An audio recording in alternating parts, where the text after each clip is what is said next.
का हॉर्मूज को लेकर क्या प्लान है और इसके साथ ही ईरान की क्या तैयारी है, इन तमाम मुद्दों पर चर्चा होगी। और बीती रात कहां कहां क्या क्या हमले हुए हैं, क्या हालात हैं इजराइल में, लेबनान में, इन सब मुद्दों पर चर्चा होगी। लेकिन सबसे पहले मैं बात करना चाह रहा हूं हॉर्मूज को लेकर, जहां एक बड़ा खतरा मंडरा रहा है ईरान के आसपास।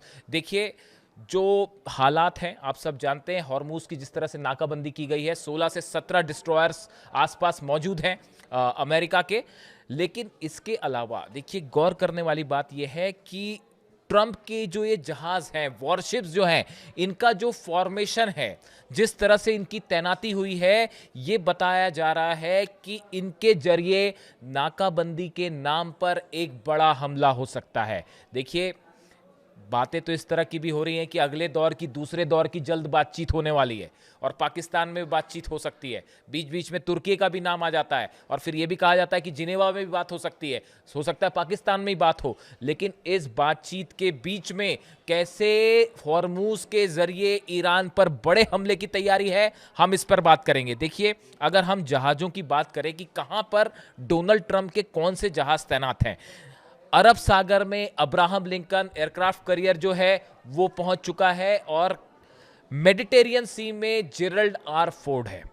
इसके बेहद ही करीब जॉर्ज डब्ल्यू बुश। ये 3 एयरक्राफ्ट करियर हैं जो इस समय ईरान के आसपास तैनात हैं। इसके अलावा 16 डिस्ट्रॉयर्स हैं, 2 पनडुब्बियां हैं, 2 माइन स्वीपर जहाज है। माइन स्वीपर्स मतलब जो ईरान के माइंस बिछी हुई हैं समंदर के नीचे, उन्हें हटाने वाले जहाज।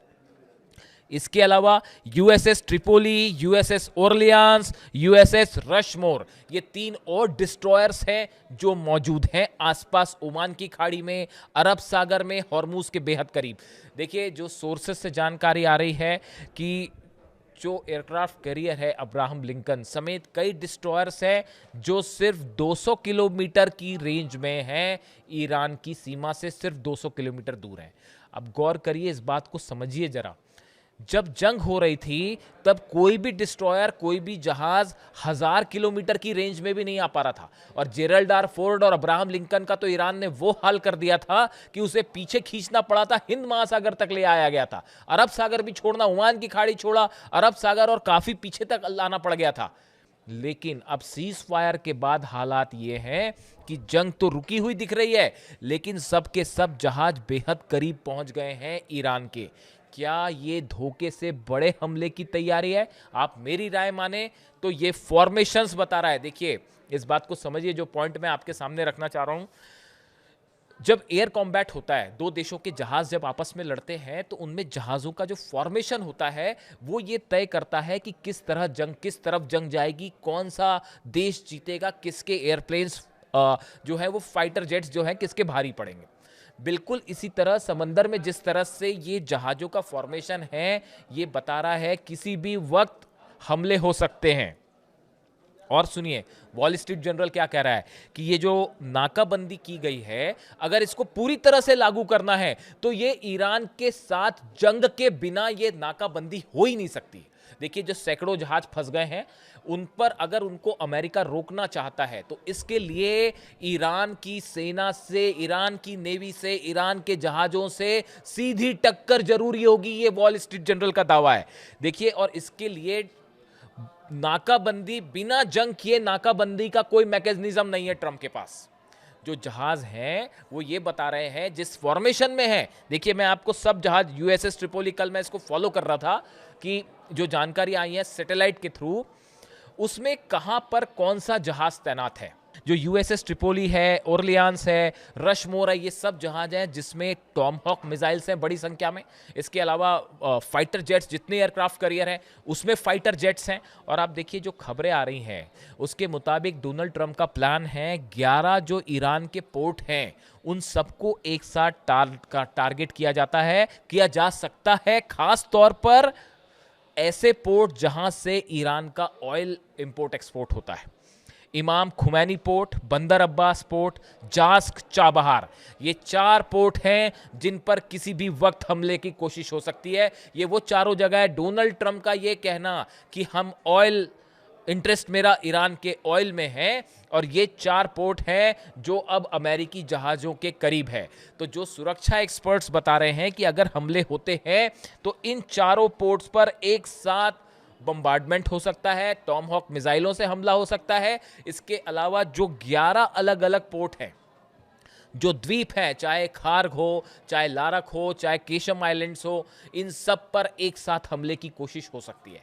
जहाज भड़े अंदर ना जाएं, लेकिन इन जहाज़ों से टॉमहॉक मिसाइल्स फायर हो सकती हैं और हमले हो सकते हैं। ये डोनाल्ड ट्रंप का प्लान है, जो वॉल स्ट्रीट जर्नल कह रहा है कि ये बिना जंग के संभव नहीं है, यहाँ नाकाबंदी। मैं आपको इसको डिटेल में इसलिए बता रहा हूँ ताकि ये बात हर किसी को समझ आनी चाहिए कि सीज फायर के नाम पर कैसे ईरान के करीब खतरा मंडरा रहा है। ये बात बिल्कुल साफ होनी चाहिए। लेकिन इसका दूसरा पहलू भी है। ईरान की सेना हर बात को अच्छी तरह समझ रही है। ईरान फिलहाल हमले अपनी तरफ से करके ये संदेश नहीं देना चाह रहा कि इस सीज फायर का उल्लंघन ईरान ने किया है।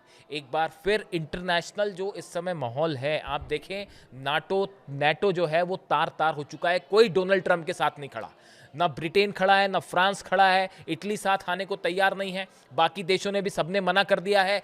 एक बड़ी जीत है ये ईरान की। अंतर्राष्ट्रीय स्तर पर ईरान को बड़ा समर्थन मिलना शुरू हो गया और सब इस बात को समझ रहे हैं कि डोनाल्ड ट्रंप की वजह से इस समय पूरी दुनिया में अशांति है, विश्व अर्थव्यवस्था खतरे में।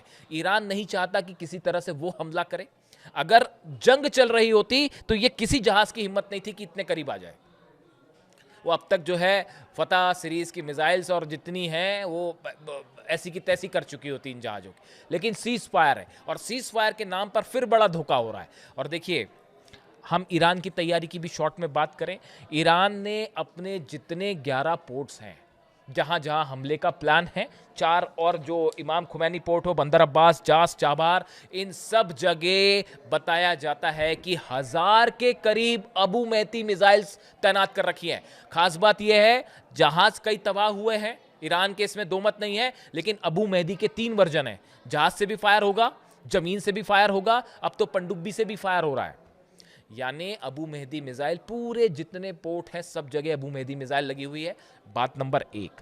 बात नंबर 2, गदीर मैं बता चुका हूं आपको, सबमरीन्स जो हैं वो इन जहाज़ों के हिसाब से लोकेशंस तैनात कर दी गई है विथ टॉर्पीडो, जो कि टॉर्पीडोज भी फायर कर सकती है। यानी ये जो अमेरिका का फॉर्मेशन है, इसको 1-to-1 चैलेंज करना चाह रहा है ईरान, और उसके लिए ये तैयारी हो रखी है। तीसरा, छोटी बोट्स तो हमें बताई है, पता ही है, जो कि जिससे बहुत तेज स्पीड से चलती हैं और उनसे सबसे जो है वो मिसाइल्स फायर हो सकती है, हमले हो सकते हैं। इसके अलावा समंदर के अंदर चलने वाले ड्रोन, इस पर मैं अलग से बात करूंगा, एक बड़ा खतरा है डोनाल्ड ट्रंप के जहाज़ों के लिए। यानी ईरान ने भी अपनी तैयारी पूरी कर रखी है। 10 लाख सैनिक, ईरान के सुप्रीम लीडर और आईआरजीसी चीफ जो हैं, उनके आदेश पर 10 लाख सैनिक हॉर्मूज के आसपास धीरे धीरे धीरे करके तैनात होने शुरू हो गए। उसमें 2 लाख सैनिक जो है वो अटैकिंग मोड में हैं, जो कि इन आइलैंड्स के आसपास हैं, जो समुद्री किनारे हैं उस पर तैनात है, ताकि कोई अंदर आने की कोशिश ना कर सके। हवाई हमले होंगे वो देखा जाएगा। अब इन हालात में देखिए, सवाल यह है कि अब यहां से आगे क्या। मैंने कल आपको बताया कि रूस के विदेश मंत्री चीन की यात्रा पे हैं। बताया जाता है कि चीन के साथ, रूस और ईरान ने मिलकर एक बड़ा प्लान तैयार किया है और उस प्लान को लेकर ये भूमिका तय की गई है कि अगर डोनाल्ड ट्रंप अपनी नाकेबंदी को नहीं हटाते हैं तो उस सूरत में क्या करना है, उसका प्लान तैयार किया गया है। दूसरा, डोनाल्ड ट्रंप को कैसे मजबूर करके ये नाकेबंदी हटाई जाए। देखिए, एक बड़ी चीज निकल के ये आ रही है कि चीन की तरफ से बताया जा रहा है, सोर्सेस से ये खबर है कि अगर चीन के ऑयल बिजनेस को नुकसान पहुंचाते हैं डोनाल्ड ट्रंप, तो ऐसी स्थिति में जो रेयर अर्थ मटेरियल है जो अमेरिका को सप्लाई करता है चाइना, उसको पूरी तरह से रोक देगा। जब टैरिफ लगे थे तब भी चीन ने यह कदम उठाया था और अब एक बार फिर यही कदम उठा सकता है और अमेरिका की अर्थव्यवस्था पूरी तरह से चरमरा जाएगी। रेयर अर्थ मटेरियल वो चीज होती है जो कि बहुत इंपॉर्टेंट जो चीजें हैं, खासकर वॉर से जुड़ी तमाम जो चीज़ें होती हैं उसको बनाने में काम आता है। बहुत सारी स्ट्रैटेजिक इस्तेमाल की जो चीज़ें होती हैं उसको बनाने में काम आते हैं। पूरी अर्थव्यवस्था को चोक करने में अहम भूमिका निभा सकता है चाइना, यानी एक बड़ा इकोनॉमिक वॉर शुरू हो सकता है। बात नंबर 1। बात नंबर 2 ये है, रूस की तरफ से ये कहना, देखिए इस बात को समझिए, रूस का ये कहना कि ईरान ने अपने एटम बम का इस्तेमाल कर लिया है और वो हॉर्मूज को एटम बम कह रहे हैं बंद करके। अब देखिए हुआ क्या, ईरान ने हॉर्मूज को ब्लॉक किया, यहां ब्लॉकेड समस्या थी, उसके बाद अमेरिका ने भी उसको ब्लॉक कर दिया। यानी ब्लॉकेड को खुलवाने की कोशिश ब्लॉकेड से करना, ये अमेरिका ने अपनी ही समस्या को आगे बढ़ा दिया है। नतीजा ये है कि अब चीन भी अगेंस्ट खड़ा है और रूस भी अगेंस्ट खड़ा है। इसीलिए कहा जाता है कि अमेरिका ने, डोनाल्ड ट्रंप ने ऐसी नीतियों का परिचय दिया है जिसे कहा जाता है how not to do a foreign policy, how not to do a war, कैसे जंग नहीं करनी चाहिए, इसका परफेक्ट एग्जाम्पल पेश किया है। और हालात ये हैं कि अब रशिया भी तैयार है और चीन की तरफ से धमकी आ चुकी है। वो मैं बात कर चुका हूं कि अगर हमारे जहाज़ों को नुकसान हुआ तो हम छोड़ेंगे नहीं। अब इसके अलावा देखिए, अगर किसी भी तरह के हमले होते हैं तो नतीजा ईरान की तरफ से कहां हमले होंगे ये भी समझ लीजिए। यूएई का फुजैरा पोर्ट, अल हमारिया पोर्ट, जेबेल अली पोर्ट जो है, बहरीन के पोर्ट्स हैं, कुवैत के बंदरगाह हैं, सऊदी के, ये सब के सब जितने हार्बर्स हैं उन सब पर मिसाइल्स टारगेट करके लॉक कर दी गई है। यानी अगर एक भी बंदरगाह पर हमला हुआ, एक भी द्वीप पर अगर हमला होता है ईरान के, तो ये अरब के जितने 15-20 पोर्ट हैं वो सबके सब जलेंगे और हूती वहां से हमले करके जो दूसरा रास्ता है उसको भी बंद कर देगा। उसका नतीजा यह होगा, दुनिया का 30% ऑयल एक झटके में रुक जाएगा सप्लाई। उसके बाद क्या होगा अंदाजा आप लगाइए। खबरें बहुत चल रही हैं, पाकिस्तान में बात होने वाली है। आप ये बताइए, जब पहले दौर की बातचीत जो हुई अभी पाकिस्तान में पिछली बार, उसका नतीजा क्या हुआ? उसके बाद जो खबरें आई ईरान में के जो उसमें शामिल थे प्रतिनिधि, उनकी तरफ से बताया गया कि कैसे उनको अपने जहाज का डायरेक्शन चेंज करके ईरान पहुंचना पड़ा, मशहद में लैंड करना पड़ा। तेहरान जो है बस कारों से पहुंचे वो, क्योंकि इजराइल हमले कर सकता था। जब बातचीत हो रही थी उसी दौरान 2 वॉरशिप्स जो है वो हॉर्मूज में घुसने की कोशिश कर रहे थे। ऐसे हालात में कैसे बात की जाए अमेरिका से, और क्या अमेरिका पर विश्वास करना चाहिए, मैं आप पे छोड़ता हूं। इसीलिए ईरान की सेना के प्रमुख कह रहे हैं, आईआरजीसी चीफ कह रहे हैं कि अब कोई बात नहीं होनी चाहिए अमेरिका से।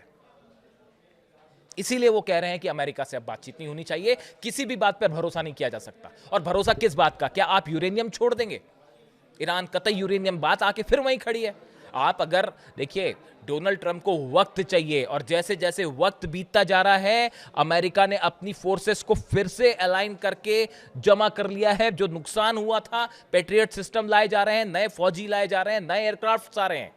इस बात को समझिए, ये जितने दिन का सीज फायर था, ये जंग रुकने की दिशा में नहीं, एक बड़े हमले की तरफ मामला आगे बढ़ रहा है जो ईरान के लिए नुकसानदेह है। ईरान ने बड़ा लीड बना लिया था और बुरी तरह से अमेरिका तबाह था। 16-17 बेसिस तबाह थे पूरी तरह से। सब जहाज जो है वो जिब्राल्टर फोर्ट में तो आग लगी थी, आपको पता ही है उसका क्या हाल था, और फिर दुरुस्त करके लाया गया है। पूरी तरह से अमेरिका की सेना की रणनीति को तहस नहस कर दिया था ईरान ने 40 दिनों के अंदर। लेकिन अब ये सीज फायर के दौरान एक बड़ी जंग की तैयारी है, मानो इस बार समंदर में करबला होने वाला है, इसीलिए ये बात कही मैंने।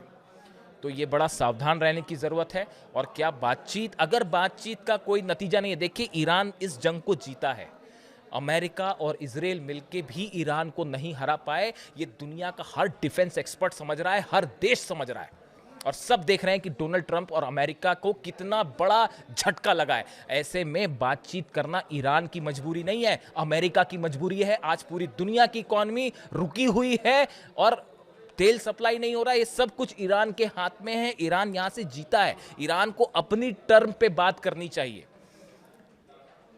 और बात करने के लिए गिड़गिड़ा रहे हैं डोनाल्ड ट्रंप, जो हर बार वो कहते हैं कि ईरान बात करना चाहता है, हकीकत उल्टा है, अमेरिका बात करना चाहता है। क्योंकि अमेरिका अच्छे से जानता है अगर हमले करेगा तो जो पलटवार होगा ईरान से, उससे बड़ा नुकसान होगा। और अब तो सब जहाज रेंज में भी है, फायदा है तो नुकसान भी है कि अब हर जो शिप है वो रेंज में है ईरान की मिसाइल्स के। यानी हॉर्मूज में एक भयंकर जंग हो रही है और ये बातचीत वाला धोखा बड़े संभल के आगे बढ़ने की ज़रूरत है। अपनी राय दीजिए, बताइए कि ईरान को क्या करना चाहिए, क्या वाकई बातचीत करनी चाहिए या नहीं। मैं चाहता हूँ आप अपनी राय दें। Thank you so much.